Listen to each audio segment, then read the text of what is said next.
Alright, welcome to this next episode for educational YouTube series. This one's going to be on why it's so hard to stay consistent at social events. Specifically when those events are revolved around culture, where a lot of people are coming together. Like, what's the number one thing that's always there? Food. Now there's lots of habits that we're taught when we're young, especially when it comes to eating everything on your plate, or be grateful, eat everything that we give you because that's all we can afford, or somebody's taken the kindness to prepare this meal for you, so you must finish everything on the plate. And that's all good and well and true, especially when you're young. But when you're old and you still got the same habits, as an adult, you're finishing a meal and you're already full. Pretty much finishing that meal so that you feel almost bloated, and that's when you're thinking, okay, I'm fully satisfied now. It's the difference. There's finishing a meal and feeling satisfied, and then there's finishing a meal, feeling bloated and wanting to go to sleep after. We're trying to go for the first one. Why is it so hard? Well, first off, you don't have a plan when you come into a social event. Most of the time, if you're in a weight loss goal, you've been following some sort of structure throughout the week, and it comes to the weekend and you're thinking that it's a ticket to just binge whatever. Now, realistically, you're probably only in a calorie deficit of about 10 to 15%. Now, in saying that, when you do the numbers, I'll do the quick maths for you. Let's say, for example, that your maintenance calories is around 2,500 calories. Let's say per day, you're at a calorie deficit of about 10 to 20%. Let's meet in the middle. 250 would be 10%, so 500 would be 20%. So somewhere in the middle, let's say 350, 375, 350. So we'll times that from Monday to Friday. How much of a calorie deficit for the week are you in now? 1,750. Okay, maybe just under 2,000 calories. What does that look like on the weekend? 2,000 calories is easily overeaten when you choose the wrong foods. 2,000 calories could be KFC. Honestly, that's about 4 to 5 big pieces of KFC. And like all of this type of food, especially when it's really fatty and condensed calories, you can easily eat that. It's just blown out your whole week's worth of progress. Let's say you go to the social event and you have dinner, and on your plate,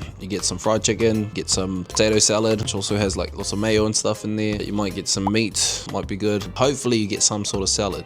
Plate is probably already going to be about 1,200 to 1,500 calories. Let's say that it's a big social event, say some dessert come out. You could just have a little cake and that will already be 300 to 500 calories. I know that it's important to enjoy the social event. When you look at the numbers and you enjoy something like an outing for a social event, you can easily see why you would finish the week and there would be no results, because you just ate that back all on the weekend in the span of like 2 meals. Now, keep in mind that that is only if you eat the normal amount that you usually eat, plus that extra 2,000 calories. And that can be split over the 2 days, over Saturday and Sunday. You might have a little bit extra in the breakfast on a Saturday morning, plus you might have family dinner outing on a Sunday night. Over the weekend, if you're putting on those 2,000 calories that you've worked so hard from Monday to Friday to lose, then yes, you're not going to get results. So what do when you come into something like a social event? First off, you need a plan. If you're going to overeat in the night at this social event, then you need to make sure that you're compensating earlier in the day. And that can either be through A, more movement, or B, have less food. Ideally, I would rather do more movement just because you need food, all right? It's going to be a lot harder when you come into the social event and you've sort of haven't eaten much throughout the morning, because you're just going to over binge when you get to the social event at night. So try and go for the movement first. Go for a bit of a walk in the morning, go for a bit of a run, maybe do like a little bit of training. Afterwards, have filling breakfast, filling meal. Make sure you get some color in there, make sure you have some protein in there. So it could be something like tea and oats with some berries, or it could be tea and pancakes with some banana. Have a high protein breakfast, and then afterwards keep your lunch light, because you're about to go out for this social event at night. Every time that you choose a meal, always make sure that there's number 1, protein in there. Number 2, make sure that you're having portion control. You're not overeating, okay?